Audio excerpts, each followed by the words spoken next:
Sois exalté, le rocher de tous les âges, le Dieu qui est l'intelligence même, toi qui es la raison même de notre existence. Nous t'exprimons notre attachement et notre amour en cette matinée d'aujourd'hui. Et nous voulons que ton règne, que l'onction, que le vent souffle, que la lumière luise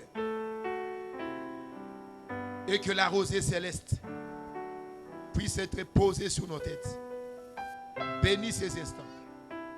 Que la parole vie, que la parole esprit puisse maintenant jouer son rôle et libérer les âmes, sauver, guérir, libérer, restaurer, et que la puissance divine puisse maintenant commencer déjà à souffler pour nous faire du bien, pour rendre les rêves en réalité, pour la concrétisation de toutes les bonnes paroles de Dieu dites à notre égard, que cela puisse se matérialiser par la mouvance de ton Esprit Saint. Au nom de Jésus, bénis tous les auditeurs de cette parole et nous voulons que leur vie puisse être impactée positivement pour la gloire de ton nom. Nous prions ainsi et nous disons Amen. Amen. Gloire à Jésus. Que Dieu soit béni. Alléluia. Amen. Nous sommes à la 4e leçon. Nous n'avons pas achevé le dimanche passé. Nous avons parlé concernant le Saint-Esprit comme vent. Et nous avons dit que la connaissance de l'homme, c'est celle qui va déterminer votre efficacité.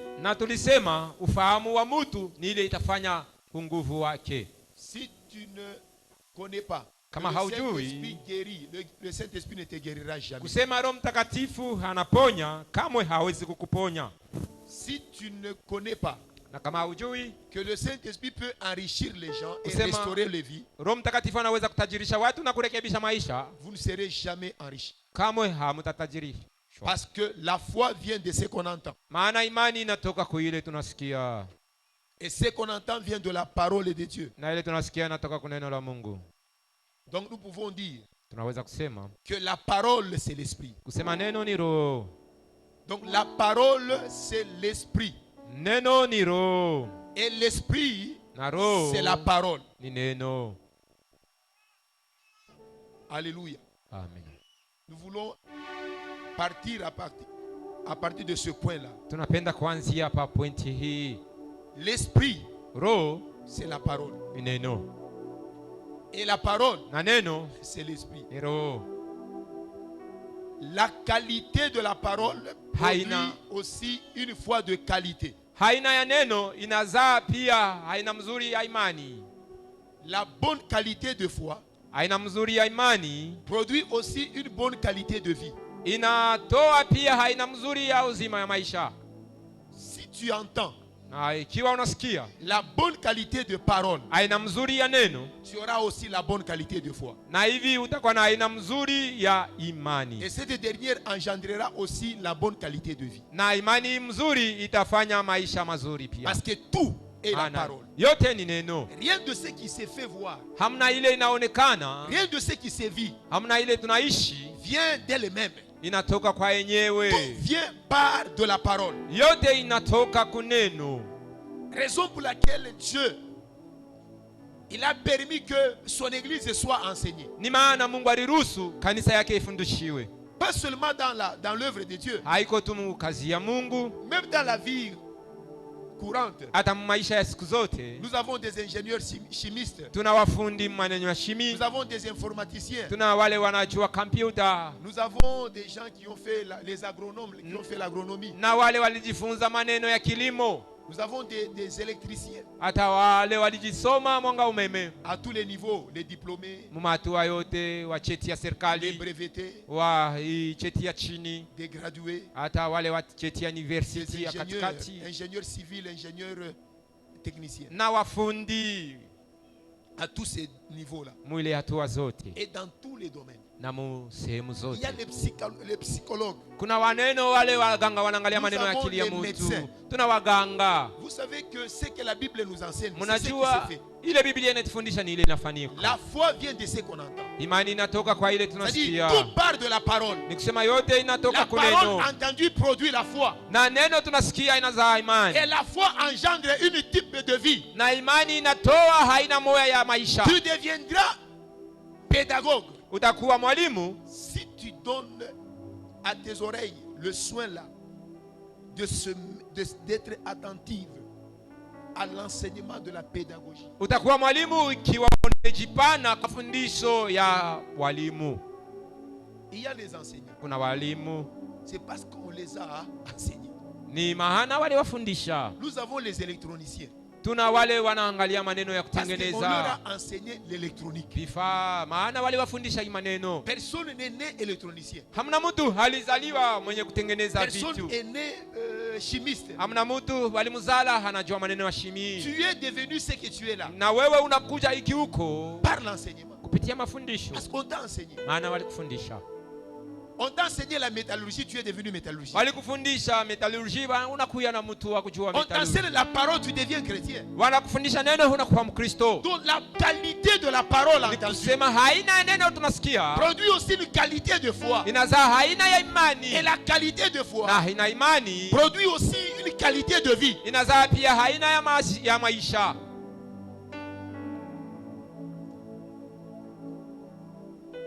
Sans connaissance, Bila ufahamu il sera difficile d'impacter l'humanité. itakuwa kigumu kugusa ulimwengu. Dans tous les domaines, il faut avoir la connaissance. Hatua zote za maisha inapasha kuwa na Même dans ufahamu. l'œuvre de Dieu ici, Hata mkazi ya Mungu hapa il faut avoir la connaissance de la napasha parole. kuya na ufahamu wa Le neno. prophète Osée dit, Nabii Hosea anasema par faute de connaissance, kwa kukosa kujua mon peuple périt, soit mon peuple est détruit. taifa yangu inakufa. Donc les chrétiens, Kusema wa Kristo d'après la vision de Dieu sur leur vie, kufatana na onyo ya Mungu maishani kwao, ils doivent avoir la vie excellente. wanapasha kuwa na maisha ya ubora. Mais ce n'est pas le cas que nous vivons. Lakini haiko maneno Ce tunaishi. que nous reflétons en tant que chrétiens, Ile tunaonesha kama Wakristo c'est la vie de bassesse. ni maisha ya Et uchini. que la Bible dit, Japo Biblia inasema vous ne serez jamais des queues, kamwe nini hamtakuwa mikila, vous serez des têtes. lakini mtakuwa Vous vichwa. ne serez pas en bas, Hamtakuwa chini, mais vous serez toujours en haut. lakini mtakuwa tu juu. Mais ce n'est pas le cas parmi les chrétiens. Lakini haiko vile katikati ya Wakristo. Vous savez pourquoi? Mnajua kwa C'est nini? parce que les chrétiens négligent la connaissance. Ni maana Wakristo wanabeula ufahamu. Tout celui qui néglige la connaissance, Dieu aussi commence à le négliger. Yeyote anaacha ufahamu, Mungu pia anaanza kumuacha. Vous rejetez la connaissance, Dieu aussi vous rejette. Unaacha ufahamu, unatupa ufahamu, Mungu anakutupa pia. Vous l'acceptez, Unakubali, Dieu vous accepte aussi. Mungu anamikubali pia. Parce que Dieu n'est pas Maana Mungu haiko une personne physique. mtu wa kupapasa, Dieu c'est la parole. lakini Mungu ni neno. Et la connaissance c'est la parole qui est déjà emmagasinée dans l'homme. Na ufahamu wa neno ambapo imeshaingia ndani ya mtu C'est ça la connaissance. ni hayo ufahamu. On ne peut pas dire qu'on a la connaissance des choses qu'on ignore. Hauwezi kusema unajua vitu ambapo Tout ce haujui. que tu as déjà retenu de cette Bible, Yote ambapo umeshashika juu ya Biblia hii tout ce qui se retrouve en toi na yote inajikuta ndani mwako de la Bible, c'est ce que nous appelons connaissance. ya Biblia ni ile tunaita ufahamu. Toute parole retenue, Neno yote ambapo tunashika, emmagasinée, ambapo tunakaa ndani c'est mwetu, la parole qui constitue un dépôt. C'est ça la connaissance. na ni neno ile inafanya kama depo inakuya Et ufahamu, c'est ce qui fera ta gloire, c'est ce qui fera ta réussite, c'est ce qui fera ton honneur. na ni ile itafanya utukufu yako, kuweza kwako na heshima yako, Et c'est ce qui fera basculer ta vie de la médiocrité à l'excellence. na ni ile itatosha maisha yako kwa maisha ya chini mpaka kuubora. Tu ne seras jamais ce que tu n'as jamais entendu. Kamwe hauwezi kuwa kile hauyasikiaka, Jamais. kamwe. Aujourd'hui, nous avons des églises excellentes qui ont déjà émergé. Leo tuna makanisa ya ubora ambapo imeshapanda, Ce n'est pas la sorcellerie. lakini si C'est ulozi. parce que ces gens, on leur a donné l'occasion d'écouter des bonnes choses. Ni kwa ajili watu wao walipapatia bahati ya kusikia vitu vizuri, Et ceux qu'ils ont écoutés là, na maneno ambapo c'est walisikia ce qu'ils sont devenus. na ni hile Et wanakuja, vous aussi, na nini vous pia allez devenir, mtakuwa pas selon ce que vous voulez, hapana kufatana na vous kile allez devenir mnataka, selon lakini mtakuwa kufatana la forme de la parole que vous écoutez. kufatana na aina ya neno ambapo mnasikia.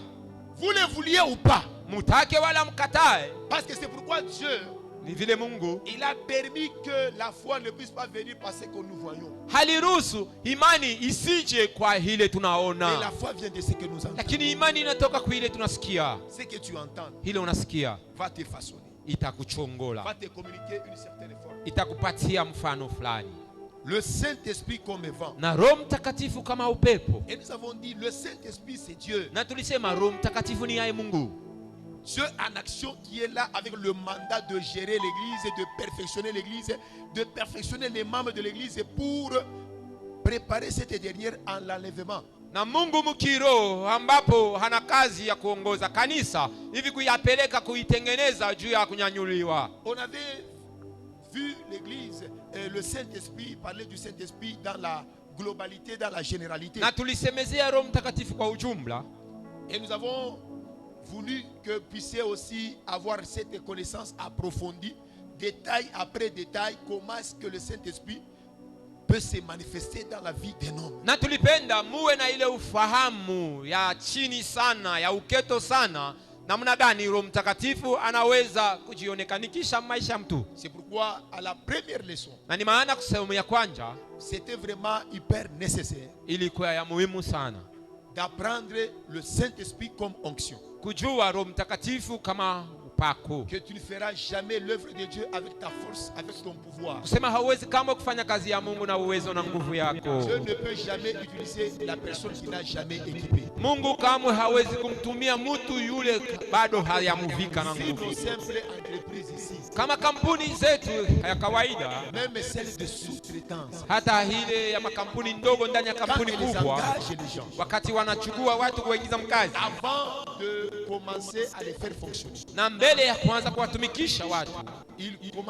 l'entreprise commence par quoi? na kampuni inaanzia Par kunini? équiper ces gens-là. Kuwapatia kwanza hawa watu vifaa vya kazi, On leur donne des tenues appropriées. na wanawapatia manguo yenye kustahili. Même Dieu, Hata Mungu c'est lui qui est notre repère. ni haye anakuya ha pointi Dieu, yetu ya quand il kuona. t'appelle, Mungu wakati anakuita, il veut te manier. anapenda kukutumikisha, Il va commencer d'abord par t'équiper. ataanzia kukuvika kwanja, Comme la grande administration des sociétés minières. kama vile kampuni kubwa ya ukokoto.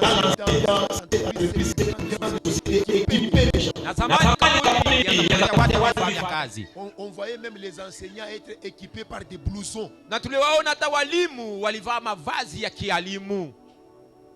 Dans les hôpitaux, il y avait les infirmiers bien équipés. Na muma hospitali mulikuya waganga wenye kuvaa vizuri. Et quand vous rendez maintenant dans l'usine, Na wakati unaenda sasa mfazi ya vous allez kazi, voir que chaque église et chaque équipe mtaona kila timu et chaque domaine na kila est sehemu réservé une tenue appropriée. iko na vazi yayo ya kazi ya kipekee. Voilà même la forme du chapeau. Hata aina ya chapeau. La manière que la Gécamine équipait les mineurs, ce n'est pas de la même façon que la Gécamine équipait les métallurgistes. Namuna ile kampuni inavika watu wa kuingia mungochi, haiko vile wale wa kwenda kufanya maneno ya shimi watavaa. Chaque travail avait l'équipement approprié Na et adéquat. Kila kazi ilikuwa na mavazi ya kustahili na vifaa vyenye kustahili. Même notre Dieu, quand il nous appelle, Na ni vile hata Mungu wetu wakati anatuita, il nous équipe hanatuvika par lui-même d'abord, kwa mwenyewe mbele ya qui Mungu, vient habiter en nous. hanakuja kuketi ndani mwetu. C'est pourquoi l'onction, Na ni mahana upako, c'est la capacité divine ni uwezaji wa qui mbingu, aide la personne à bien œuvrer ile inasaidia mtu et kutumika à vizuri répondre favorablement à la mission qui lui a été donnée par Dieu. na kutumika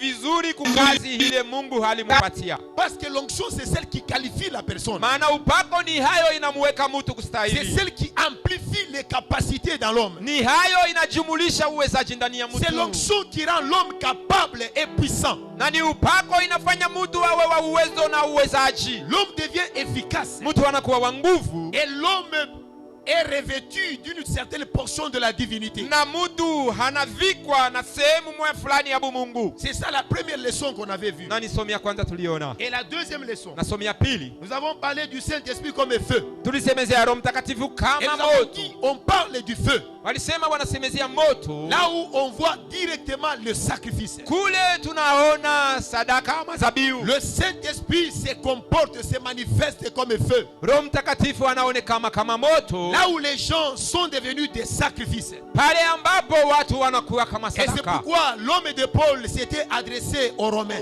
Na ni maana Paulo aliwaeleza Waroma kusema tunathibitisha kumbe ndugu, À offrir vos corps comme des sacrifices vivants. toa agréables mili et saints. zenu kama sadaka iliyo hai na yenye kupendeza. Si vous voulez expérimenter le Saint-Esprit comme feu, Na mkataka kuishi Roho Mtakatifu kama moto, soyez des sacrifices. muwe zabiu. Là où Dieu voit les sacrifices apprêtés, Mali Mungu anaona zabiu yenye kutengenezwa, il y envoie le feu. anatuma moto. Et c'était ça la deuxième grande leçon. Na ilikuwa vile somi kubwa ya pili. Troisième grande leçon. Na somi kubwa ya tatu Nous avons parlé du Saint-Esprit comme lumière. tulisemea Roho Mtakatifu kama Et mwangaza. nous avons dit que la lumière, c'est l'indice de la révélation divine. Na tulisema mwangaza inakuwa ni kionesho ya ufunuo ya mbingu. Et là où il y a la lumière, Na mahali pana il y a mwangaza l'évolution, pana il y a maendeleo, l'épanouissement, pana kupanuka, il y a le développement. pana On ne maendeleo. peut pas s'épanouir sans lumière. Mtu hawezi endelea bila mwangaza, Parce que toute activité, maana kazi yote c'est quand il y a la lumière. ni wakati kuna mwangaza. Là où il y a les ténèbres, Fazi kuna giza, c'est-à-dire le monde nous impose l'inactivité. C'est pourquoi la nuit, tout le monde va dormir. ni kusema dunia inetukazisha kutokuwa mukazi, mtu wote atalala. Et le sommeil, c'est l'inactivité. Na usingizi ni kukosa kwa mkazi. Et le matin, nous nous réveillons, nous commençons l'activité. Pourquoi? Parce qu'il y a la lumière. Na asubuhi tunaamuka tunaanzisha kazi. Kwa nini? Maana kuna mwangaza. Alléluia. Amen.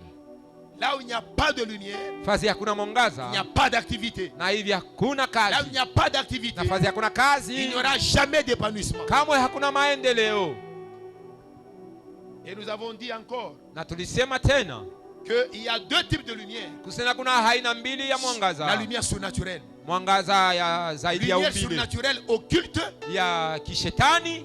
parce que Jésus avait vu le diable tomber du ciel comme l'éclair. Maana Yesu alimuona shetani kuanguka duniani kama mwanga. Na ni kule kutengeneza kidogo. Dans la connaissance de certaines personnes qu'on avait entraînées dans l'erreur, en disant que le diable, il est tout noir. Wale wengine ambapo waliwafundisha kusema shetani yeye ni giza tu. Le diable n'est pas noir. Shetani haiko giza. Le diable, il est tellement beau. Shetani anapendeza, ni Et le murembo. diable, c'était un astre brillant. Na shetani ni kiumbe ambapo kinang'aa. L'ange là qui avait la beauté et toutes les lumières, c'était Lucifer. Malaika ule alikuwa na urembo na uzuri na mwangaza ilikuwa ni Lucifer. Quand la Bible dit que Dieu ne se répand pas de ses dons, Na wakati Biblia inasema Mungu hatubu kwa ajili ya ça ne zawadi concerne zake, pas seulement à l'égard des hommes, même Haï- à l'égard du diable. haiko tu juu ya watu, lakini hata juu ya shetani. Dieu avait fait don à Lucifer. Mungu alimpatia Il Luciferi, lui a donné la beauté extrême. alimpatia uzuri Il sana, a fait de lui l'astre qui brille. alimfanya hawe kiumbe cha Quand kuangara. Lucifer avait péché, Na wakati Luciferi alifanya Dieu dhambi, ne lui avait pas arraché la beauté. Mungu asikumnyang'anye uzuri, C'est pourquoi urembo. Lucifer, aujourd'hui, si nous posons la question dans l'humanité ici, la majorité des gens qui ont choisi le diable. Na kama leo watu wengi ni wale waliomchafua shetani. Le diable est beau. Shetani anapendeza. Et l'homme est le prophète. Lakini nabii Isaya Parle concernant Dieu, concernant Jésus. anasemezea kuhusu Yesu na Mungu. Et notre Dieu n'a pas voulu placer la beauté par rapport à ça. Kusema Mungu wetu hatamani kubeba uzuri ya uso. Maana Mungu yeye haiko kuabuda. Dieu sauve, mais Dieu ne séduit pas. Mungu anaokoa lakini havuti. Lakini shetani anavuta. Anavuta Les dons que Dieu lui avait donnés. kupitia zawadi ambapo amempatia. La beauté que Dieu lui avait donnée. Kupitia kwa ng'aa na uzuri ambao amempatia. C'est pourquoi il utilise la lumière sur le peuple occulte. Anatumia ile tunaita mwangaza ya zaidi ya umbile, lakini ya Les gens qui sont ile ambapo watu wako mchawi. Ce sont les gens qu'on enseigne toujours, qu'on parle souvent concernant la lumière. Na ni watu wale wanawafundishia paka kando kando ya mwangaza. Eux ne sont pas de lumière. Lakini wao si mwangaza. Ils apprennent beaucoup sur la lumière. Lakini wanasoma sana, wanafundishwa sana juu ya mwangaza. Nous n'apprenons pas concernant la lumière. Sisi wenyewe tuko mwangaza, hatujifunze juu ya mwangaza. C'est pourquoi nous avons du mal à devenir la lumière. Ni maana tuna kigumu ya kuwa mwangaza. Parce que les membres de l'église maana wanamemba wa kanisa sont ignorants de ce qu'ils doivent être. Wao wanakosa kujua ya kile wanapaswa Jésus kuwa. avait dit vous êtes la lumière du monde. Yesu alisema nini ni mwangaza ya dunia. Nous ignorons cela. Lakini sisi hatujui ile. Autour des chrétiens, ni maana kando kando wa Kristo c'est l'obscurité. Ni giza. Parce qu'ils n'ont pas encore appris. Maana bado hawayafunza. Qu'ils sont la lumière. Il y a aussi la lumière.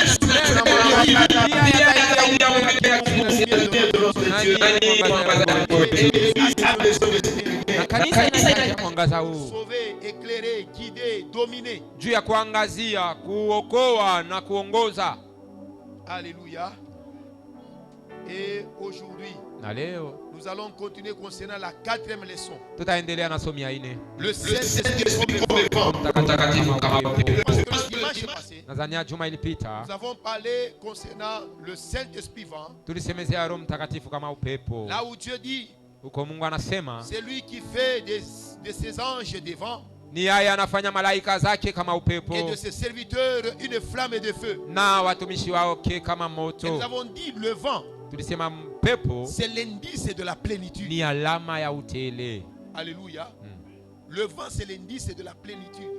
Upepo ni alama ya utele. Quand le vent souffle, wakati upepo unavuma, le vent prend la forme du récipient. Upepo unabeba mfano ya kitu ambapo kinaushika. C'est-à-dire le vent quand il souffle, ni kusema upepo wakati unavuma, il est rempli partout là où il passe. Unajaza fazi yote inapita. Si il fait face à une salle comme celle-ci, kama ni mchumba kama hivi, il va contenir la salle. Alléluia. Le vent, c'est pourquoi même à la création, Dieu, après avoir fait la forme là de la poussière, il a soufflé dedans pour que la forme là soit remplie. Et la plénitude là du souffle de Dieu qui a pris la forme de la plénitude s'est manifesté en vie. Et c'est pourquoi la forme de l'homme là est devenue un être vivant. Ça ne s'était pas fait seulement au niveau de la créature, de la création. Même au niveau quand nous avons vu concernant la signification du vent.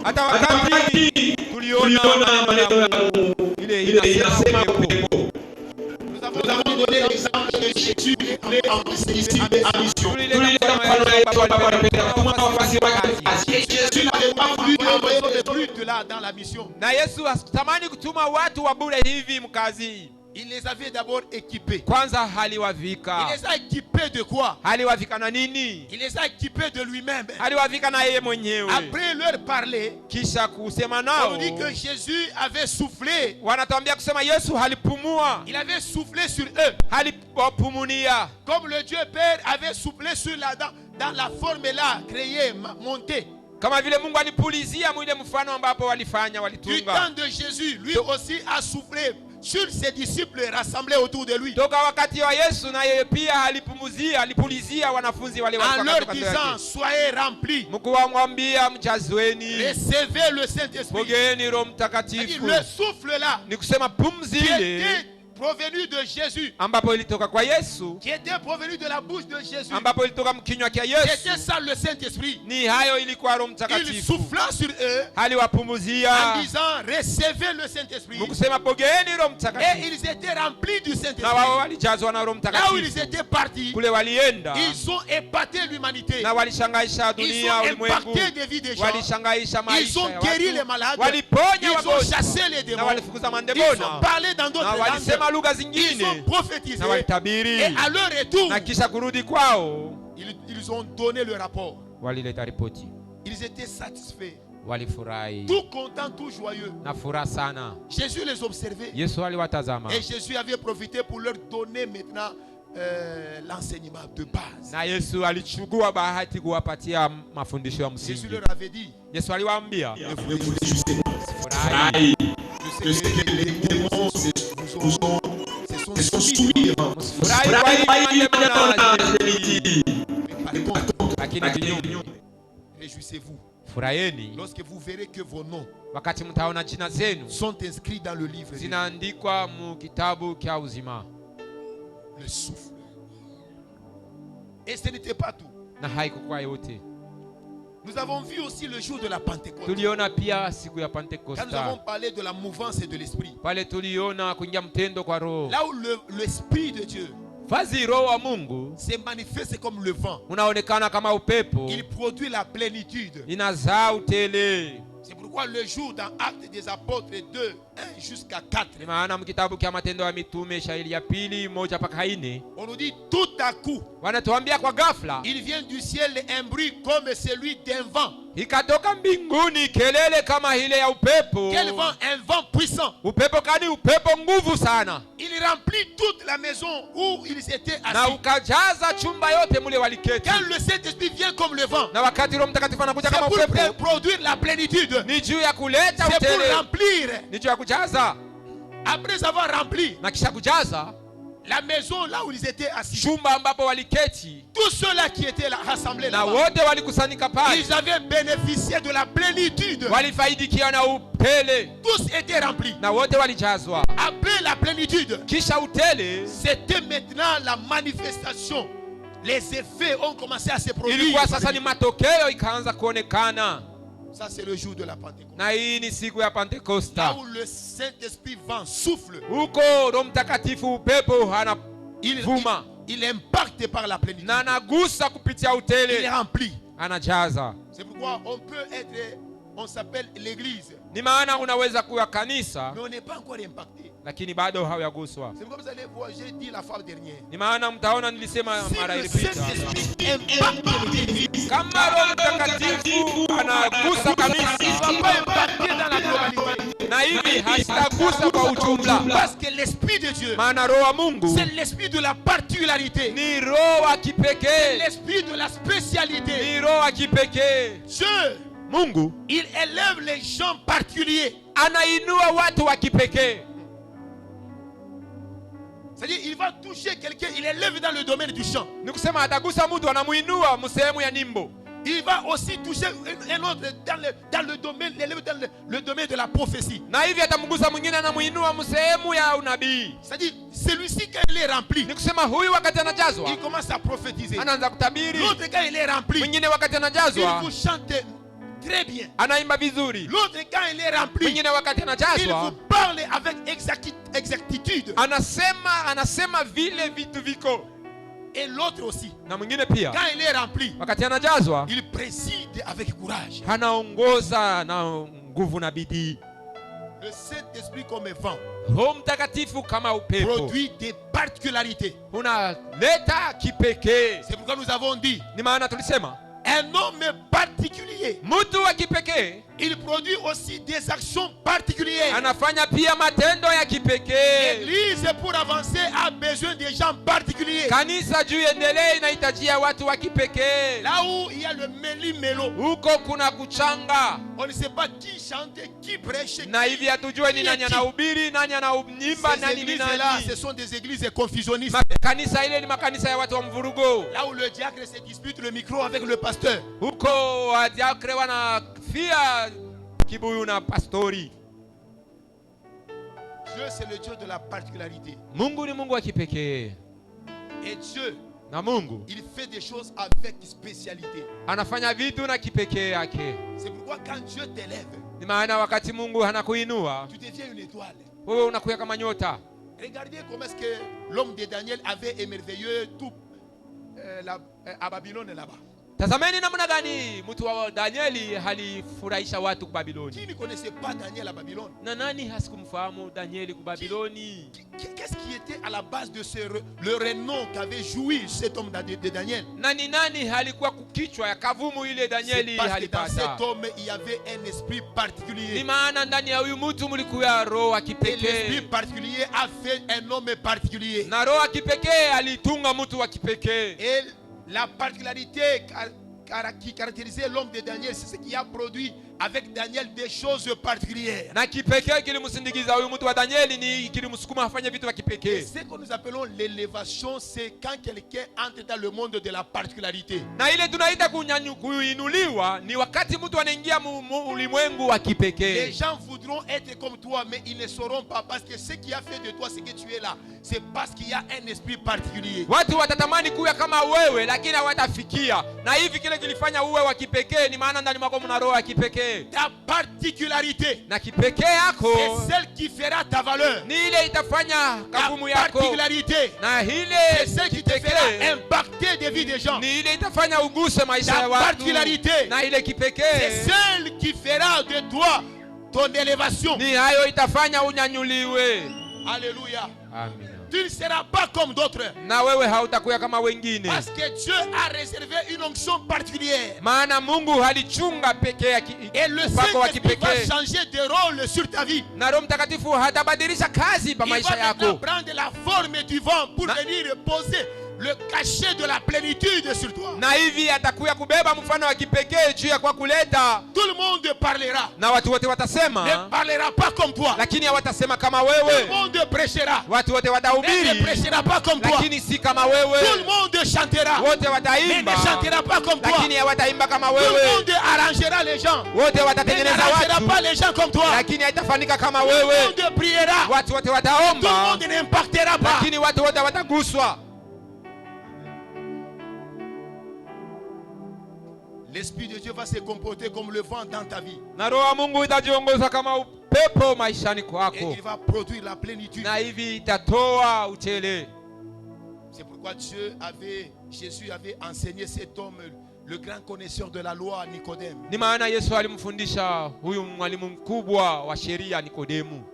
Dans Jean 3:8, Yohane 3:8. Jésus s'était adressé à cet homme connaisseur de la loi. Yesu akasema na huyu mtu alijua sheria. Il connaissait la loi mais n'avait pas la vie. Alijua sheria lakini asikuwa na uzima. Ce qui donne la vie, ce n'est pas la connaissance de la loi, c'est la connaissance de la parole qui est écrite. Inaleta uzima haiko ufahamu wa sheria lakini ni ya ufahamu ile inasubutisha. Le vent souffle où il veut.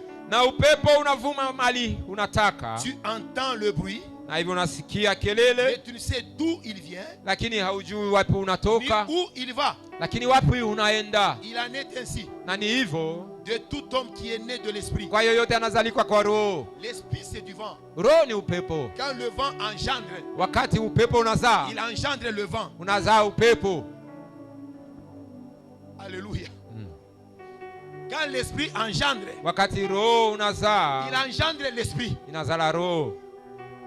C'est pourquoi Jésus a dit à Nicodème, Na ni maana Yesu alimwonyesha Nikodemu le vent souffle où il veut. kusema upepo unavuma mahali unataka. Dieu, Kusema Mungu comme Saint-Esprit vent, kama vile Roho Mtakatifu upepo, il n'a pas besoin de considérer chaque fois ta volonté. asihitajie mara zote angalie mapenzi Dieu yako. fait sa volonté. Mungu anafanya mapenzi yake. Moi, je suis devenu pasteur, Mimi nakuja pastori pas parce que je le voulais. si mapenzi yangu. Je suis devenu pasteur parce que c'était la volonté du Na hivi- Saint-Esprit vent. Mimi nakuja pastori maana ni mapenzi ya Roho Mtakatifu upepo. Je n'enviais jamais d'être pasteur. Kamwe sikutamani kuwa pastori. Et ça ne m'arrivait pas de penser, d'avoir ces pensées-là d'être pasteur. Na haikufika hata siku moja mawazo yangu kama mimi naweza kuwa Ce que pastori. je suis, Hiki niko c'est le reflet de la volonté du Saint-Esprit ni vent. kionesho cha mapenzi ya Roho Mtakatifu upepo. Quand il a soufflé, Wakati il a alivuma investi en moi des capacités na pour être pasteur. alileta ndani mwangu mauwezaji hivi niwe pastori. Et je le suis. Na niko pastori. Pourquoi? Parce qu'il a soufflé. Kwa nini? Maana halivuma, alipumuza. Le vent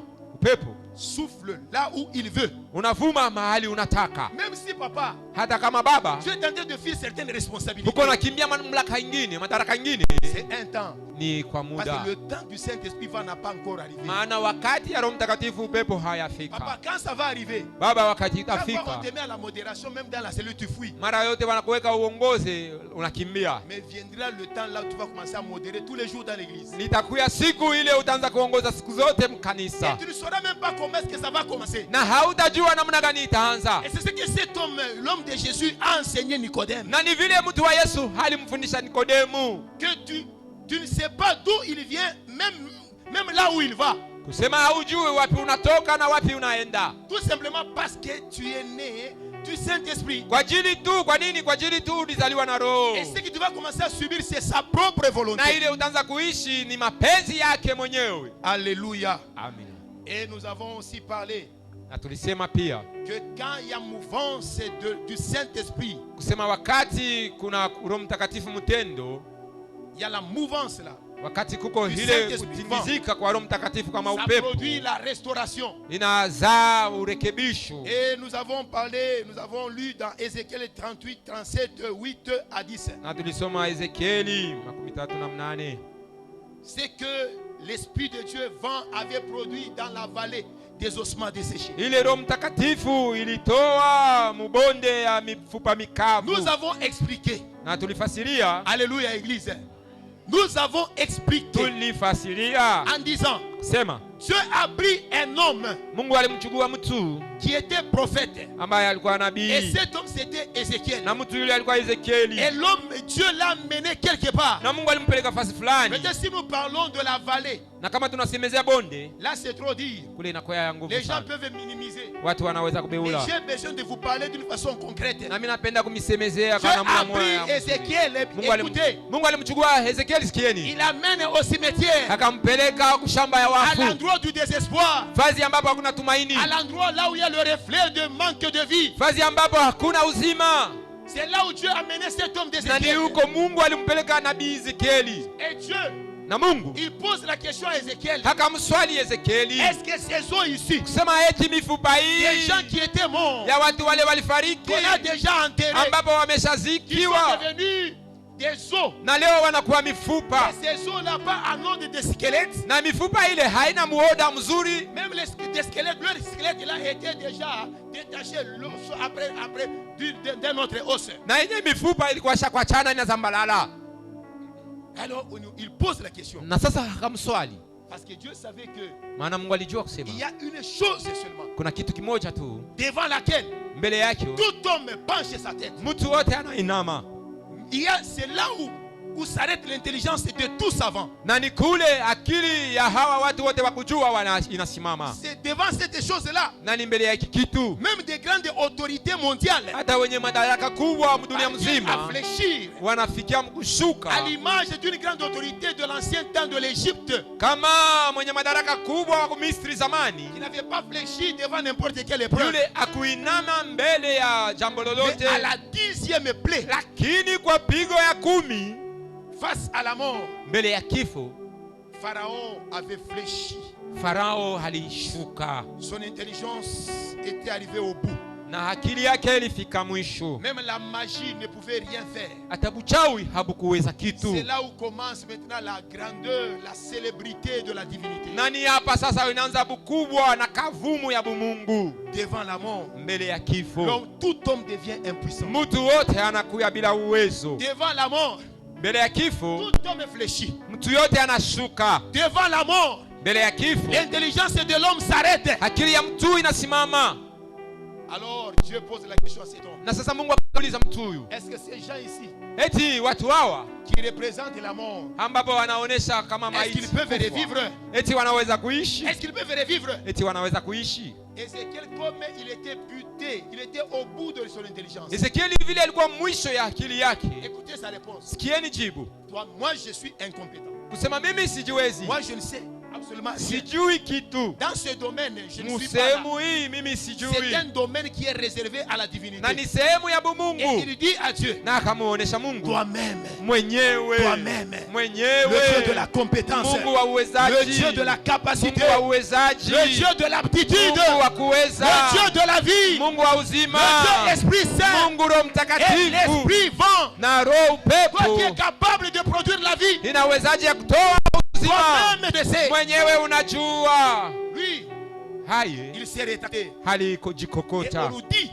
na wanatuambia quand il a répondu de cette façon, wakati alijibu hivi, Dieu, il était dans la joie. Mungu alikuwa katika Parce furaha, qu'Ézéchiel a reconnu son incompétence. maana Ezekieli alitambua Il kutokuweza a kwake, reconnu son incapacité. alitambua kutoweza Des kwake. fois, Dieu attend que tu reconnaisses Saa ingine Mungu anachunga utambue ton incapacité, kutokuweza kwako, ton incompétence et kutokujua kwako, ton inaptitude. na hii kutokuweza, C'est alors que Dieu va se na ni tenir pale debout sasa Mungu atakuya pour kusaidia commencer son na œuvre, son kwanza action. kazi yake na tendo lake. Tant que Dieu te voit que tu as encore un peu de la force, Na ingapokuwa Mungu anakuona ungali na nguvu, Dieu n'agira pas. Mungu hatatenda. Quand tu te vois que je suis encore compétent, Wakati unajiona kusema wewe Dieu va se unaweza, rétracter. Mungu Mais atajikokota. quand Dieu va maintenant observer, Lakini Mungu il te ataangalia. trouve que tu reconnais maintenant Wakati Mungu ataangalia, que anasema tu es unatambua, buté au blocage et tu ne sais pas avancer. anatambua kusema wewe una mpaka huko mwisho na uwezi C'est kuendelea. alors Dieu va prendre la forme du vent. Na ni pale Mungu atabeba mfano ya upepo. Il dit à Ézéchiel, Hanamwonyesha Ezekieli,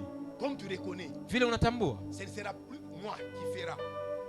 haiko mimi, itakuwa ni mimi nitafanya. Toi, Ézéchiel, Haiko mimi nitafanya, lakini ni wewe Ezekieli utafanya sasa avec ma permission. na ruhusa yangu mimi. Anasema Tu as oublié qu'il est dit unasababu kusema inaandikwa que la mort et la vie kusema lufu na uzima sont au pouvoir de la langue. iko kuulimi ya uwezo ya ulimi.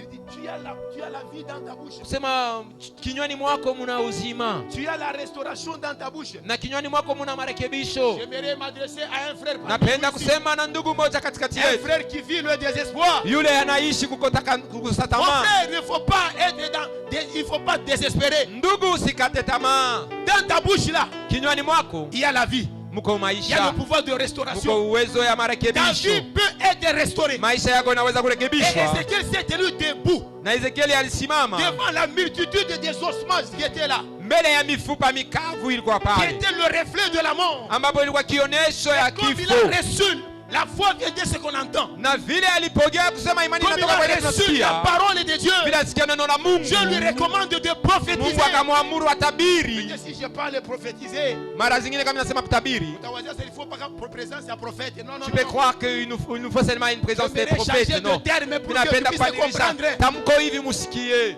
Dieu a dit à Ézéchiel, Mungu alimwonyesha Ezekieli, déclare, tangaza, prononce des paroles. sema misemo, Parce que la parole, c'est ça la vie. maana neno ni hayo C'est la uzima, parole qui restaure. ni hayo La inarekebisha, parole qui crée. ni hayo inaumba. Et Ézéchiel, Na il Ezekieli a écouté la parole. alisikia Il a neno, ouvert sa bouche. alifungula Il a kinywa, commencé à s'adresser, akaanza kusema, à déclarer kutangaza face à ces eaux-là, mbele ya mifupa les hiyo eaux me morts. ya watu wenye Il dit, kufa. mifupa mwe, Il a dit, vous os, mutaishi. vous allez vivre Paka basasa. maintenant là.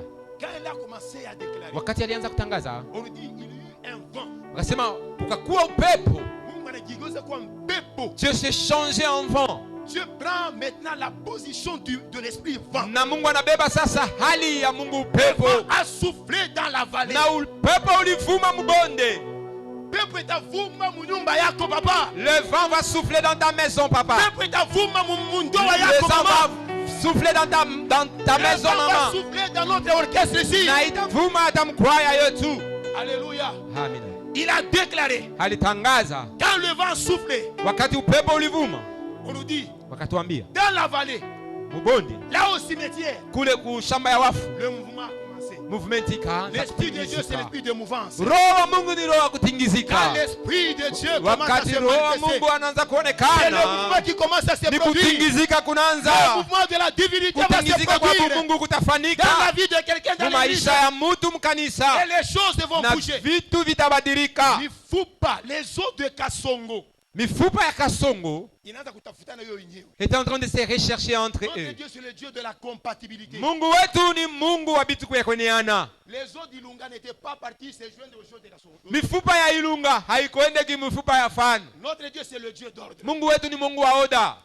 L'homme ne peut jamais recevoir quelque chose qui ne lui est pas encore donné par le ciel. Na mutu hawezi kama kupokea kitu ambapo mbingu yampatia. C'est ce que le ciel t'avait déjà réservé. Ile utapata ni ile mbingu ilikuchungia. Les os d'Ilunga c'est les os d'Ilunga. Na mifupa ya Ilunga ni ya Le Ilunga. travail de papa qui est là, c'est le travail, l'emploi. Atena kawia utepata. Kazi ya baba iko pale ni ya baba. Même si ça traîne, tu l'auras Quand il toujours. va souffler. Na upepo wakati utavuma. Ton travail qui était déjà parti, ça va rentrer. Même si tu vas totaliser 37 Quand le ans. vent souffle, Wakati quand le upepo vent souffle. unavuma, wakati upepo unavuma. Ton mariage, même s'il était dans la calebasse. Écoutez, église. Sikieni kanisa. Si l'esprit de Dieu Ikiwa roho wa se Mungu manifeste comme le vent, anaonekana kama upepo, votre élévation, kuinuliwa kwenu, tu peux être insulté. unaweza On kutukaniwa, est en train de blâmer ta personne. wanaweza kufanyia mbaya bumutu wako. Il y a des gens qui t'ont trahi. Kuna watu walikufanyia mbaya, Il y a même ceux-là qui ont été vendus ici. hata wengine waliwauzisha hapa. Tu sais que mon frère, ta vie a été vendue. Unajua ndugu, maisha yako waliuzisha. C'est pourquoi jusque-là, tu n'as pas encore réussi dans Ni ta vie. maana mpaka hapa hawaweza maisha yako. Ce n'est pas mal. Haiko mbaya. Même Joseph en Égypte, il Hata était vendu. Yusufu Mumisri Il balimuuzisha. était vendu. Balimuuzisha. Il était devenu un homme prospère. Lakini alikuwa mtu wa Parce que kufaulu. le vent avait soufflé. Maana upepo ulivuma. Même notre Seigneur Jésus. Hata Bwana yetu Tu Yesu. peux dire Joseph c'est un homme comme tout Unaweza le kusema monde. Yusufu ni mtu kama Mais mwingine. j'aimerais te parler de notre Créateur. Lakini napenda kukuonesha De notre kusemezea Seigneur. muumbaji wetu, Bwana De wetu, notre Sauveur. ya mwokozi wetu. Même Jésus a été vendu. Hata Yesu Mais walimuuzisha. quand l'Esprit de Dieu a soufflé, Na wakati roho Mungu on l'a lipumuza, vendu par Judas walimuuzisha kwa Yuda jusqu'à aller être crucifié. mpaka mkwenda On kutundikwa. l'a mené même dans la tombe. Walimpeleka hata Et kukaburi, devant la tombe, on y a mis une grande pierre. na mbele ya kaburi waliweka jiwe kubwa, Au-delà de la pierre, na zaidi ya on a mis jiwe même des soldats walibeba là-bas hata waskari pour pale empêcher sa résurrection. juu ya kuzuru Mais ils kufufuka ont kwake. oublié. Lakini walisaulika, L'esprit vent. walisaulika kusema roho upepo, L'esprit vent. roho upepo, L'Esprit vent. roho upepo Il ne considère pas la volonté des hommes. asione mapenzi ya watu. Quand il souffle, Wakati anavuma, Quand il souffle, wakati anavuma, les soldats là, na waaskari étaient wale distraits. walilengama, Ils étaient devenus aveugles. walikuwa Ils vipofu, n'ont pas vu Jésus. hawakumuone Yesu, Ils n'ont pas reconnu. Les gens ne hawakumtambui, vont plus te reconnaître. na watu hawatakutambua, Les sorciers ne vont plus te walezi reconnaître. hawatakutambua. Parce que l'Esprit de Dieu va souffler sur ta vie. Wakati roho wa Mungu itavuma juu yako, Et ta vie sera restaurée. na maisha yako On dit itarekebisha. que les os s'étaient reconstitués en squelette. Wanasema mifupa ikaungana ikakuwa mifupa ya mtu, Après la reconstitution des squelettes, na kisha mifupa yote kuungana on dit que mzuri. sur les os étaient apparus les nerfs. Wanasema juu ya mifupa mishipa ikaota, Sur les nerfs, na juu ya était mishipa apparue la chair. nyama ukaanza Et kuota, sur la chair était na juu ya apparue la nyama peau. ngozi Et ikafunika. c'était maintenant des formes. Na hivi ilikuwa sasa mfano Comme à la création. kama vile toka umbile, Comme Jésus avec les disciples. kama vile Yesu na Et wanafunzi. Dieu dit à Ézéchiel, Na Mungu akamwonyesha mon Ezekieli, temps est arrivé. wakati yangu inafika, Mon temps est arrivé. wakati yangu inafika, Maintenant parle. na sasa sema, Amène l'esprit ita roho dans ces gens ici ndani ya hawa watu qui sont inactifs. ambapo ni hawatingiziki, wao wataishi. J'aimerais parler Napenda kusema concernant la destinée d'une personne. kufatana na maisha ya kesho ya mtu mmoja, C'est une destinée qui est inactive. maisha ile haina mtendo. La personne vit dans le désespoir. Mtu anaisha mkukosa Et tamaa. ce matin d'aujourd'hui, Na asubuhi ya ma leo, soeur, mon frère, papa, ndugu, dada, maman, baba, mama, écoute la parole de kia l'Éternel. neno ya wa Ta milele, vie va changer. maisha yako Parce que itabadilika. le vent va souffler. Wakati upepo Ta vie va utavuma, être restaurée. maisha yako Parce que itarekebishwa. ta vie va porter ce Wakati que tu attendais. maisha yako itapata kile unachunga. Alléluia. Amina. Tu vas avoir ce que tu attendais. Na utapata ile ulianza Sur kuchunga. les os, on attendait les nerfs. Juu ya mifupa walianza kuchunga mishipa, walichunga On nyama, attendait la peau walichunga hata ngozi, pour que l'esprit puisse vivre dedans. juu roho apate kuishi Qu'est-ce ndani. que tu attends, mon Na frère? wewe unachunga nini Tu ndugu? attends de l'emploi. Unachunga kazi? Qu'est-ce que tu attends, ma soeur? Unachunga nini Tu dada? attends le mariage. Unachunga ndoa? Qu'est-ce que tu attends, papa? Unachunga nini Tu baba? attends la vie restaurée. Chunga maisha kurekebishwa. Alléluia. Amina. Maintenant sois restauré. Na sasa urekebishwe. J'appelle maintenant à l'esprit de restauration. Pokea roho wa urekebisho. Urekebishwe baba. Dieu t'a appelé dans cette vision. Mungu alikuita muonyo La hii. vision de l'excellence. Onyo ya La ubora. vision de la grandeur. Onyo ya ukubwa. Personne ne restera petit ici. Personne ne restera petit. Hamuna mtu atabaki La mdogo. grandeur va sourire dans vos vies. Ukubwa utaonekana maisha Le yenu. changement va se manifester Na dans vos vies. mabadiliko itaonekana maishani kwenu. Ni maana Dans la fonction de l'esprit vent, mukazi ya Roho Mtakatifu l'esprit upepo. avait soufflé. Wakati Roho alivuma. Alléluia. Amina.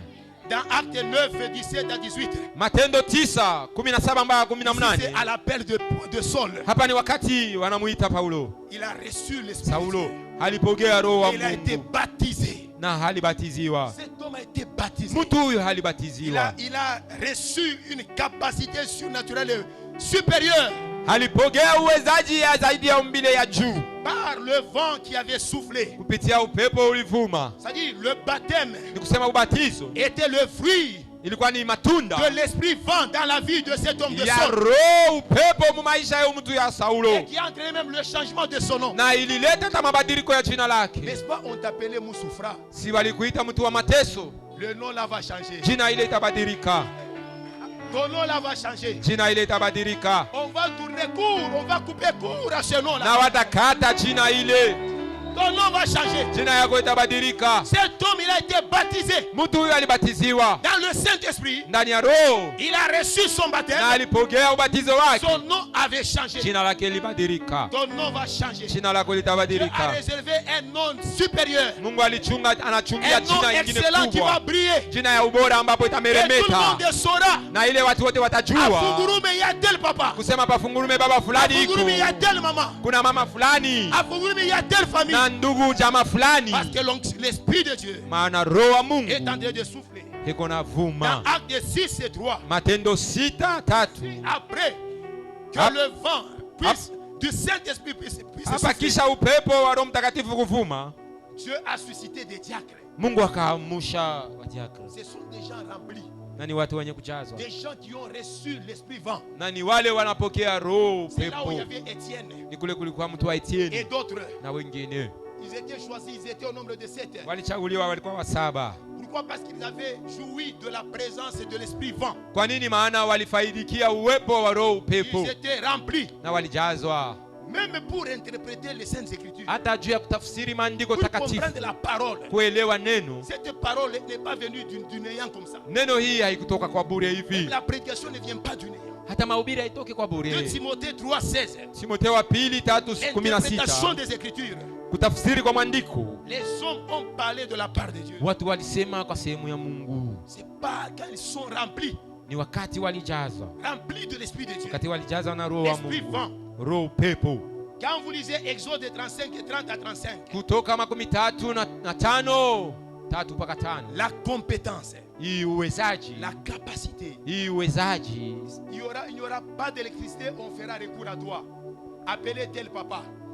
Mwanga umeme hautakuwako, watasema mumuite baba fulani. Il y aura des malades, mais on fera recours à tel papa, à telle maman, que pour ces cas pareils, appelez tel. Watu watagonjwa, watasema juu ya ile ugonjwa mumuite baba Parce que fulani. Dieu, il va investir en toi une capacité qui sera reconnue par tout le monde. Maana Mungu ataweka ndani mwako uwezaji ile watu wote wataona. C'était le cas de Betsalel. Na ilikuwa vile maneno ya Betsaleli. Il Betsaleli a été choisi alichaguliwa par Dieu na pour Mungu vivre, évoluer à côté de Moïse. juu ya kuishi pembeni ya Musa. Et Dieu lui a communiqué la capacité des inventions, l'intelligence et la sagesse. Na Mungu alimpatia uwezaji ya kutunga na akili na hekima. Et il lui a donné aussi la capacité d'enseigner ce qu'il a reçu de la part de Dieu aux autres, Oliab et les autres. Na alimpatia uwezaji ya kufundisha ili alipokea kwa sehemu ya Mungu kuyafundisha kwa wengine, Eliabu na Dieu mwingine. va faire de certaines personnes des enseignants de leur capacité qu'ils vont recevoir. Mungu atafanya watu wengine wawe walimu kupitia uwezaji ile Vous savez, il y a watapokea. des gens, Unajua kuna watu ils peuvent connaître quelque chose, wanaweza kuishi maneno fulani, mais il manque la capacité de transmission. lakini wanakosa uwezaji Mais ya ça ne sera pas kupeleka, ton cas. lakini haitakuwa vile Dieu wewe. va élever ta compétence. Mungu atainua Dieu uwezaji va wako. élever ta capacité. Mungu atainua uwezaji Dieu va wako. te rendre apte. Mungu atakufanya uweze, Et au-delà de ça, na zaidi ya hiyo Dieu va te donner la capacité de transmettre. Mungu atakupatia uwezaji ya kupeleka, Alléluia. Tu sauras amen. na hivi Ya utaweza kuikarisha mtu hapa, de faire asseoir quelqu'un. unaanza kumuonesha hivi banindaka na Tu commences à l'apprendre, non, on fait ça, on fait ça. Intercession ni hivi ni L'intercession, c'est comme ça, comme ça. sauti, même la voix. Hata sauti. Alléluia. Amen. Recherchez l'esprit franc.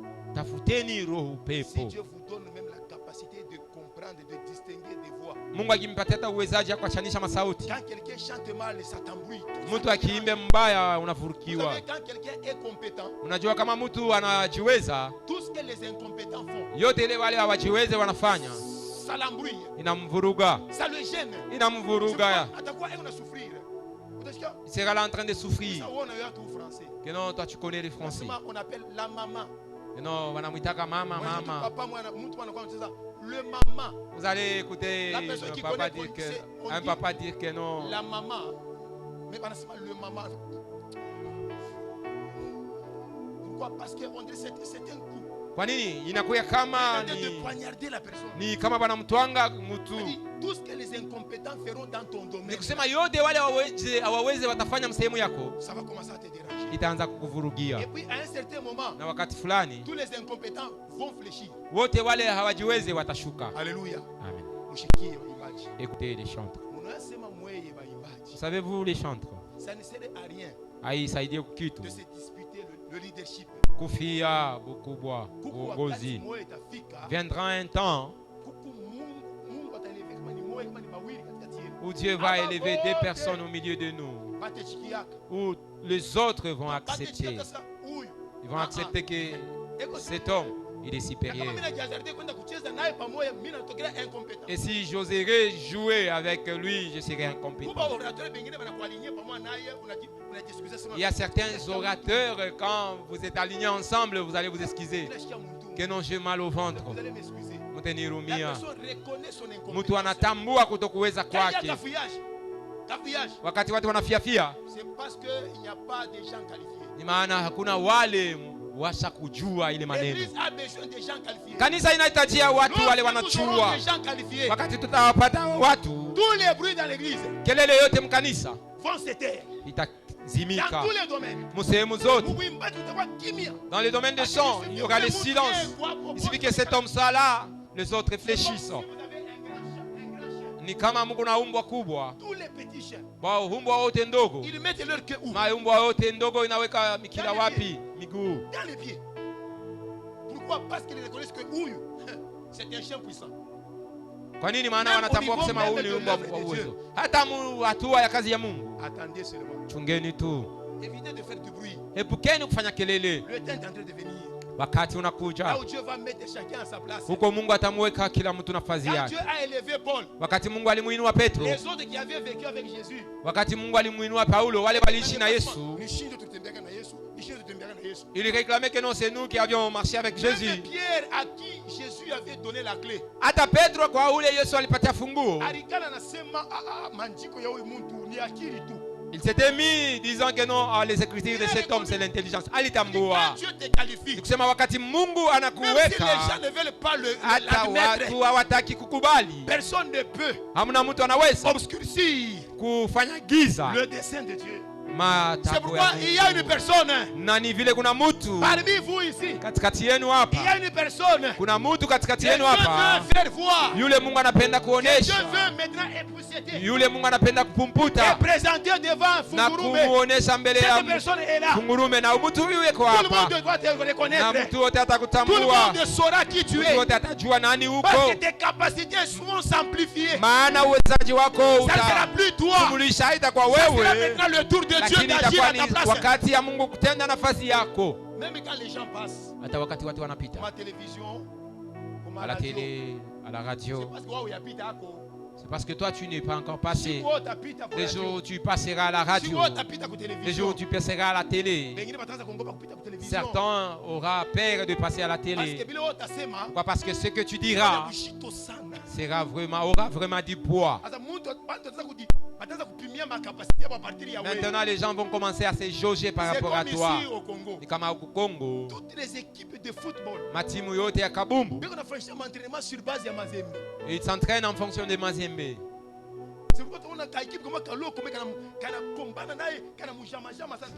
Vous allez voir une petite équipe s'affronter. Tu n'as plus de référence. Wakati uko juu hauna nafasi ya kuangalia. Wote wale wako nyuma yako wanafanya vitu kufuatana na yule yuko mbele. Si vous voulez évoluer, mkataka kuendelea, cherchez à élever quelqu'un qui s'y connaît devant vous. Tafuteni kuinua mtu yule anajua mbele yenu. Les gens vont commencer à travailler sur base de cet homme qui est devant vous. Na watu wataanza kutumika kufuatana na yule kumbele. Une église excellente, une église glorieuse. Na ni kule mtakuwa na kanisa ya ubora, ya kuweza, ya kupanda na kuendelea. Si c'est une église où vous vous dites que non, l'autre a prêché hier, moi aussi j'ai prêché aujourd'hui. Même les gens qui rencontrent des femmes passent devant. Il lit seulement l'évangile et puis il dit, vous voyez, je n'ajoute ou je ne retranche. C'est ce qu'on a lu. Alléluia. Qui est vrai. Amen. Que Dieu vous bénisse. Vous serez une église médiocre. Mutakuwa kanisa ya C'est chini. le temps là où l'église doit ouvrir les yeux. Ni wakati kule kanisa inapaswa kufungua Commencez à macho. utiliser les gens qui sont compétents. Kwanza kufikisha watu wale wanaweza, wale Mungu aliinua On a mbele. besoin. Nous avons besoin quand le choriste se lève et sentir. Vous savez, il y a des églises où nous sommes.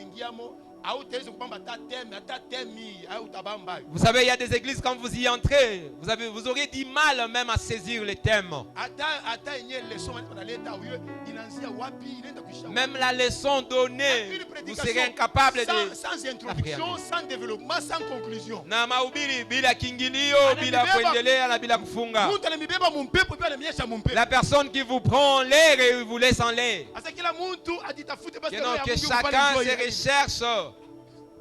Alléluia. Mais il y a une personne. Lakini kuna mtu. Elle est ici. Iko hapa. Elle est là. Iko hapa. Qui va discipliner les autres.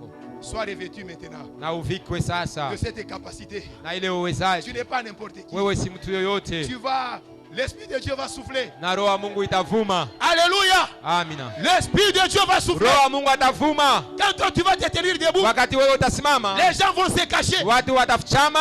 Ils feront face à quelqu'un qui a la compétence. Maana watakuwa na mbele yao mtu wa uwezaji. À quelqu'un qui est capable. Mtu yule anaweza. Alléluia. Tu seras une marque déposée. Na hivi wewe utakuwa alama ya kipekee. Une marque de spécialité et de particularité. Alama ya kipekee.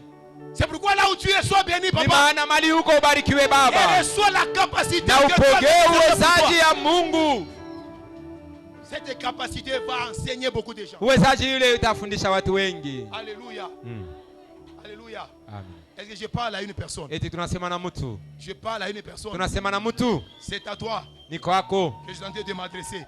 Ambapo tunasema. C'est toi. Ni wewe. Que Dieu va restaurer. Mungu atarekebisha. C'est toi. Ni wewe. À qui Dieu va faire des grandes choses. Yule naye Mungu atafanya vitu Dieu vikubwa. va poser des grandes actions. Mungu atafanya matendo kubwa. Même la personne qui était condamnée à mort ici. Hata yule alihukumiwa hapa kufa. Je dis. Nasema. Comme je suis mandataire de Dieu. Kama vile mimi ni yule Mungu alituma. J'ai la possibilité de dire quelque chose et l'esprit met en exécution. Na ninawezaje kusema kitu na roho anakiweka mtendo? Devant qui on a arrêté la mort. Kama vile mbele yake walisimamisha lufu. Je m'adresse à cette mort là. Nasema na kile kifo. La personne va vivre. Mtu ataishi. Elle va vivre. Ataishi. Tu vas vivre mon frère. Ataishi, utaishi ndugu. Le vent va souffler.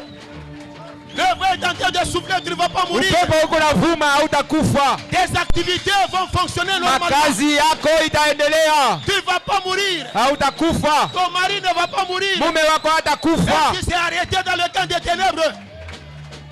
Tu ne vas pas mourir. Hautakufa. Parce que l'esprit vent. Maana roho upepo. Il est en train de souffler. Iko navuma. Il est en train de souffler. Iko navuma. Même les gens hata watu qui devaient perdre leur sang. Wale hawakuani. Le vent là. Upepo ule. Va produire du sang en eux. Utazaa damu ndani mwao. Alléluia. Amen. Même les gens qui ne réussissaient pas. Hata wale wakuweze. Ils vont réussir. Wataweza. Alléluia. Amen. Recevez votre réussite. Pokeeni kuweza kwenu. Parce que la vie est là pour combler le vide. Atajazwa utupu. Que vos vides soient comblés. Maisha yenu utupu wenu ujazwe. L'esprit vent. Na roho upepo. Vous êtes une église de gros poissons. Muko kanisa ya watu wakubwa. Une église de millionnaires. Kanisa ya watu wa milioni. Une église de gens qui vont épater. Kanisa ya watu watashutusha, watainua. Soyez selon ce que Dieu avait prévu. Na muweni kufuatana na vile Mungu alipanga. Soyez ce que Dieu avait préparé. Muweni kufuatana na vile Mungu alitayarisha. Je souffle sur toi, papa. Na kupumuzia ndugu baba. Je souffle sur toi, maman. Na kupumuzia mama. Je souffle sur toi, ma soeur. Na kupulizia dada. Même les ensorcelés. Hata wale walilokwa. Je souffle sur vous. Na mipulizia. Recevez. Pogeeni. Pogeeni. Pogeeni. Alléluia, devenez selon ce que Dieu avait préparé. Alléluia. Amen. Alléluia. Amen. Dieu est merveilleux. Na Mungu ni mwema sana. Avec toi, l'histoire va changer de cours. Pamoja nawe hadithi itabadilika. Alléluia. Amen. Est-ce que tu as reçu? Est-ce que tu as reçu? Eti unapogea. Oui. Vous allez devenir Mtakuwa selon ce que Dieu avait arrêté. kufuatana na kile Mungu alipanga. Si vous sentez il y a un vent frais là. Kama unasikia kuna upepo moya ya mzuri. Qui est en train de partir d'ici devant qui va vers là. Iko natoka kumbele na inaenda kule nyuma. À quoi concevoir ou ta concevoir? Tu avais du mal à concevoir, tu vas concevoir. En toi, ndani mwako il y a une maladie incurable. Muna ugonjwa asipo dawa. Incurable, c'est devant les médecins du monde. Kukosa dawa ni mbele ya watu waganga wa dunia. L'esprit vent. Lakini mbele ya roho upepo, la guérison va se produire. Uponyaji utaonekana. Même le cancer.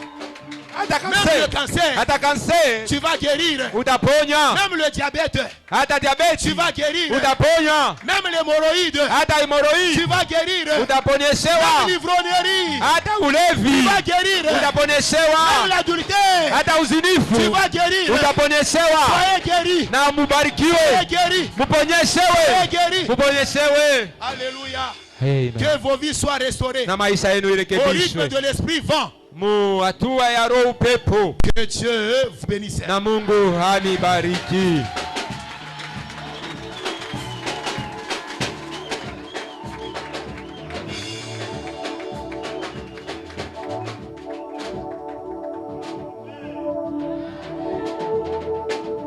Alléluia. Le jour de Pentecôte. Siku ya Pentekosta. Il y a un vent impétueux. Kukakuwa upepo kubwa. Un vent impétueux. Upepo kubwa. Va souffler dans ta vie. Itavuma mu maisha yako. Pour arracher tout ce que Dieu n'a pas semé. Juu ya kuongola yote Mungu hakupanda. Et tu vas être transformé. Na utabadilishwa. Ceux-là qui se moquaient de toi. Wale walikuchekelea. Ils vont commencer à t'applaudir. Wataanza Quand tu kukushangilia. vas commencer à passer avec honneur. Wakati utaanza kupita na kavumu. Ils vont commencer maintenant à se présenter. Na wataanza kujitambulisha. Nous Nous avons bossé ensemble. On prie ensemble. Amen. Amen. Aujourd'hui on te néglige encore. Leo wanakubeula. Parce que on a piqué drum. Parce que tu joues. On est en train de te négliger. Mais les jours là, lakini siku ile, quand tu seras dans l'honneur, wakati utakuya mbele na maheshima yote. Que nos frères ici jouent la batterie dans notre église. Amen. Que l'Éternel soit loué. Nous passons au communiqué. Tunaleta tangazo. La JPC s'est réunie la semaine passée. Vijana walikusanyika juma ilipita. Frère Shadraka a modéré. Ndugu Shadraka aliongoza. Papa Jalika a donné la parole. Na mganga Jalika alihubiri. Il a parlé sur ce thème. Alisemeza juu ya kishina.